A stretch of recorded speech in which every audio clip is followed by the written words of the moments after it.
Hi, hello friends, welcome to my channel.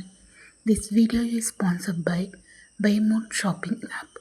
BuyMode e-shopping application is one of the online shopping app.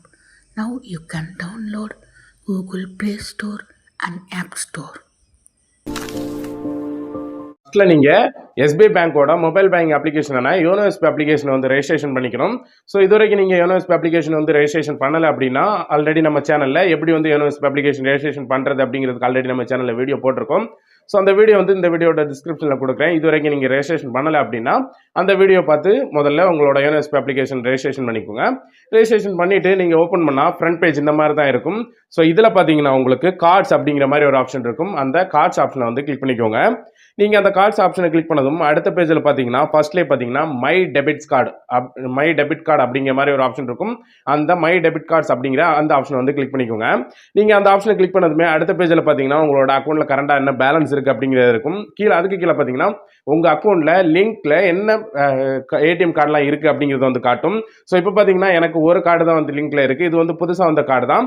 So அந்த card வந்து காட்டுது. இதுவே உங்களுக்கு வந்து புதுசாக வந்து ஒரு கார்டு வந்திருக்கும். ஆல்ரெடி வந்து ஒரு கார்டு வந்து எக்ஸ்பயர் ஆகிறதுக்கு முன்னாடி புது கார்டு வந்திருக்கும் அப்படின்னா உங்களுக்கு இந்த இடத்துல வந்து 2 கார்டு வந்து காட்டும்.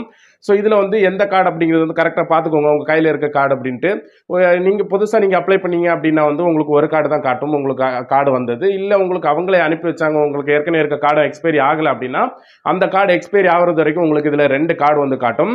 ஸோ இப்போ வந்து புதுசாக அந்த கார்டை வந்து நீங்கள் ஆக்டிவேட் பண்ணுறதுக்கு பார்த்தீங்கன்னா அந்த கீழே பார்த்தீங்கன்னா ஆக்டிவேட் கார்டு அப்படிங்கிற மாதிரி ஒரு ஆப்ஷன் இருக்கும். அந்த ஆக்டிவேட் கார்டு அப்படிங்கிற அந்த ஆப்ஷனை வந்து கிளிக் பண்ணிக்கோங்க.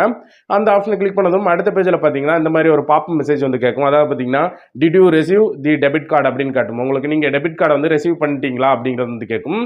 ஸோ எஸ் அப்படிங்கிறத வந்து கிளிக் பண்ணிக்கோங்க. நீங்கள் எஸ் அப்படிங்கிறத கிளிக் பண்ணதும் அடுத்த பேஜில் பார்த்தீங்கன்னா என்டர் கார்டு நம்பர் அப்படின்னு கேட்கும். ஸோ உங்களுக்கு புதுசாக வந்திருக்க அந்த கார்டோட ஃப்ரண்ட்டில் ஒரு 16 டிஜிட் நம்பர் இருக்கும். அந்த 16 டிஜிட் நம்பரை வந்து எடுத்து என்டர் பண்ணிவிட்டு கீழே நெக்ஸ்ட் அப்படின்னு இருக்கும். அந்த நெக்ஸ்ட் பட்டனை வந்து கிளிக் பண்ணிக்கோங்க. நெக்ஸ்ட் பட்டனை கிளிக் பண்ணதும் நீங்கள் பேங்க் அக்கௌண்ட்டில் கொடுத்துருக்க மொபைல் நம்பருக்கு ஒரு ஓடிபி வரும். அந்த ஓடிபி என்டர் ஓடிபி அப்படிங்கிற இந்த பாக்ஸில் என்டர் பண்ணிவிட்டு கீழே சப்மிட் இருக்கும். சப்மிட் பட்டன் வந்து கிளிக் பண்ணிக்கோங்க. நீங்கள் கிளிக் பண்ணதுமே அவ்வளோதாங்க, உங்களுக்கு வந்து ஏடிஎம் கார்டு வந்து உடனே ஆக்டிவேட் ஆயிரும். Successful your card has been activated அப்படின்ட்டு வந்துடும். ஸோ நமக்கு இப்போ கார்டு வந்து ஆக்டிவேட் ஆயிடுச்சு. இப்போ வந்து நம்ம அதுக்கு பின் செட் பண்ணணும். அதுக்கு பார்த்தீங்கன்னா கீழே கோ டு ரிலேஷன்ஷிப் அப்படிங்கிற ஆப்ஷன் இருக்கும். அந்த ஆப்ஷன் வந்து கிளிக் பண்ணிக்கோங்க. நீங்கள் அந்த ஆப்ஷனை கிளிக் பண்ணதும் நமக்கு யோனோ எஸ்பிஐயோட ஃப்ரண்ட் பேஜுக்கே வந்துடும். ஸோ வந்ததுக்கப்புறம் திரும்பவும் முதல்ல வந்து நீங்கள் கிளிக் பண்ண மாதிரி கார்ட்ஸ் அப்படிங்கிற ஆப்ஷனை கிளிக் பண்ணுங்க. கிளிக் பண்ணதுக்கப்புறம் அடுத்த பேஜில் பார்த்தீங்கன்னா நமக்கு மை டெபிட் கார்ட்ஸ் ஆப்ஷன் இருக்கும். அந்த ஆப்ஷனை வந்து கிளிக் பண்ணிக்கோங்க. நீங்கள் அந்த ஆப்ஷனை கிளிக் பண்ணதுமே பார்த்தீங்கன்னா கீழே உங்களுக்கு செட் ரீசெட் பின் அப்படிங்கிற மாதிரி ஒரு ஆப்ஷன் இருக்கும். அந்த ஆப்ஷனை வந்து கிளிக் பண்ணிக்கோங்க. நீங்கள் அந்த ஆப்ஷனை கிளிக் பண்ணதுமே வந்து இப்போ நமக்கு ஏடிஎம் கார்டுக்கு வந்து நியூ பின் வந்து செட் பண்ணணும். ஸோ அதுக்கு பார்த்தீங்கன்னா என்டர் நியூ பின் அப்படின்னு கேட்கும். ஸோ அதுக்கு கீழே பார்த்தீங்கன்னா கன்ஃபார்ம் நியூ பின் அப்படிங்கிறது கேட்கும். ஸோ என்டர் நியூ பின்னில் பார்த்தீங்கன்னா உங்களுக்கு உங்களுக்கு பிடிச்ச மாதிரி ஒரு 4 டிஜிட் பின் நம்பரை வந்து செட் பண்ணிக்கோங்க. கன்ஃபார்ம் நியூ பின்லேயே உங்களுக்கு பிடிச்ச மாதிரி 4 டிஜிட் பின்னை வந்து செட் பண்ணிவிட்டு கீழே நெக்ஸ்ட் இருக்கும். நெக்ஸ்ட் பட்டனை வந்து கிளிக் பண்ணிக்கோங்க. கிளிக் பண்ணதும் திரும்பவும் நீங்கள் பேங்க் அக்கௌண்ட்டில் கொடுத்துருக்க மொபைல் நம்பருக்கு ஒரு ஓடிபி வரும். அந்த ஓடிபி என்டர் பண்ணி கீழே சப்மிட் இருக்கும். சப்மிட் பட்டனை வந்து கிளிக் பண்ணிக்கோங்க.